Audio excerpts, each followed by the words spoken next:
Oh, there it is. Oh.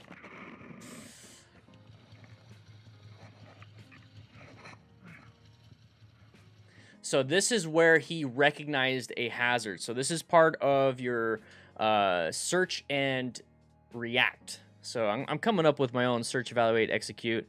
I have like quite a bit of ideas. Tell me what you guys like. Search and react, or identify, predict, decide, execute. And I'm coming up with one that says anticipate, analyze, and then something else. I'm coming up with something. I'm trying to come up with my own stuff here.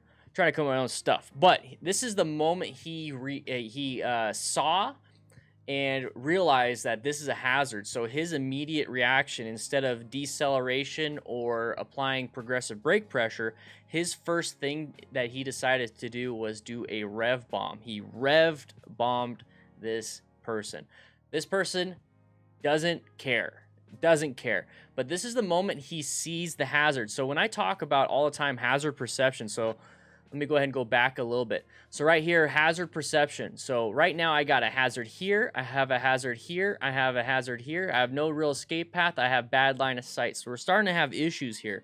So pick out the things that are out of the ordinary. Right now, the only things in the ordinary is the stuff in my lane and this person's lane. The stuff that's out of the ordinary in this situation is this guy, this white car, and then this silver truck. So that right there lets me know, hey, hazard, hey, hazard, hey, hazard. Boom. Okay, so I'm traveling. So he did a good job. He did a head check. He even slowed down because he started to get closer to this vehicle, and he's looking and seeing what this person's going to do. So now we have a new hazard. We have this red vehicle. Boom. Out there. Not something that's typically here. It's something that could kill me. We got to watch out for it. So he's going to do a head check. He's going to move into the other lane. Now this vehicle is moving. So I'm going to go ahead and do it in 25% speed. Actually, let's do this. Let's go back. Okay, so now we're going to do 25% speed. So now I'm going to go ahead and mute it for you guys so I can talk through it. So what he's doing is that he's going to do a head check. He did a head check. He's going to move into the next lane. Now he's going to see this new hazard, this red vehicle. The reason why this red vehicle decided to merge into traffic is because, remember, we had this silver car in this lane and moved over. So now we have this wide open area for this red vehicle to move in. This red vehicle did not see the motorcyclist because originally the motorcyclist was in lane position 2. Terrible line of sight, so he can't see, and the motorcyclist can't see either. So we got this right here. We're moving forward here. Now we have the vehicle wanting to move. It's starting to move towards our safe zone. This is our space cushion. All this area is what we want. Okay, we want this. Now, since we're in this area and we start seeing a hazard right here, we don't have an escape path to the left or the right. We have a curb. We have this vehicle with a trailer. So the only thing that we can do is decelerate or accelerate. So acceleration is rolling on the throttle and punching it to get out of here. The other thing you can do is decelerate. So that is applying the brakes or engine braking. So those are the only two things you can do in this situation. What he decides to do is his initial reaction is to rev bomb. So what he did to rev bomb is to pull in the clutch all the way, and then he's going to apply throttle. And what that is doing is raising the engine RPMs up so you can hear it. The rev bomb, engine revolutions, RPMs, is raising it up. But that means all the power is wanting to transfer to that rear tire, but it can't because the clutch is pulled in. So now he just removed engine braking and acceleration to his escape. He can't do that now, because if he just dumps the clutch, he has all that power now immediately transferring to that rear tire. And guess what? That's how people do wheelies accidentally. So he can accidentally do a wheelie by releasing that clutch, or he has to now hold in the clutch and only utilize front and rear brake pressure. So his initial reaction is the rev bomb, and then that means he doesn't have the necessary skills to do progressive brake pressure because his initial instinct is to do this. So we're going to go ahead and move this. Anticipate, let's see. Anticipate, analyze, act. I like that. The triple A's, the 3 A's.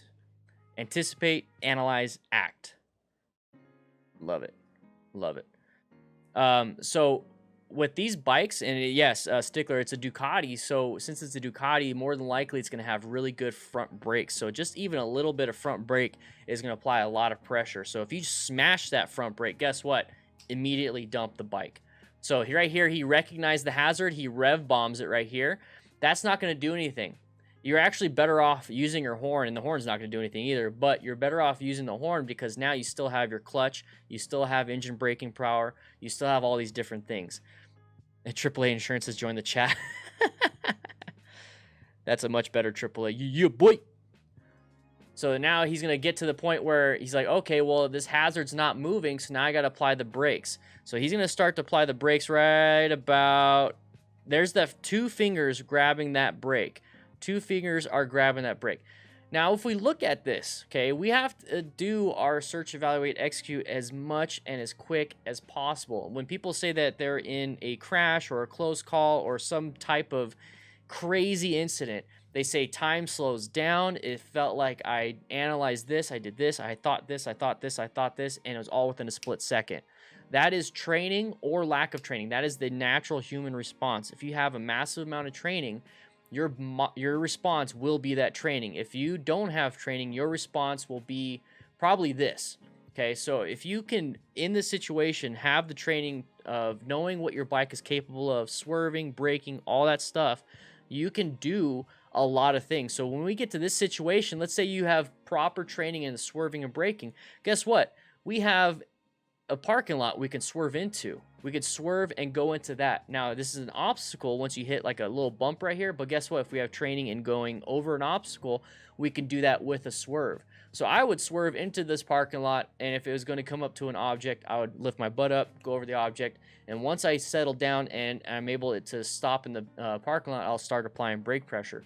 Or I'm going to apply brake pressure right here, let him in, and then try to lane filter if I possibly can, but this is a terrible situation. So we're going to move into here. This is the moment he's going to reach for that front brake. The moment he touches that front brake and squeezes it in, that's the moment the bike drops. He didn't preload the front tire. He didn't put weight on that front tire in order for it to have traction, enough traction to stop anyways. So what happened is that there's not enough weight on that front tire. So when he grabs a fistful of front brake, which is actually, for him, it was only 2 fingers, but he squeezed as hard as he could. So 2 fingers squeezing the brakes as hard as he can, it's going to, the rotors are going to get pinched by the brake pads, but since there's not enough weight for that tire to have mechanical traction, it's going to stop the tire and slide. And when it stops and slides, that's when you see the handlebars tilt and then they fall down. But since we're going at let's say 30 miles an hour, when it tilts and falls down, it's actually going to launch him forward because the bike stopped. You know, it decelerated quite a bit, but then the person up front, the rider, didn't. So he's actually flying forward. So that's what's going to happen on this one.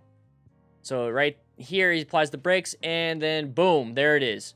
So he's going to start flying forward. So his fingers right here, his hand is put out. This is when you can start having shoulder injuries, wrist injuries, arm injuries, pretty much everything. That whole arm can get really screwed up. So when he's going to hit... Let's go ahead. So he's going to hit. Let's see if I can go frame by frame here. So right there, there's the hand going down. It's going to hit. But then there's the other hand. He's like, oh, gravity's falling. Body's natural reaction is to move forward.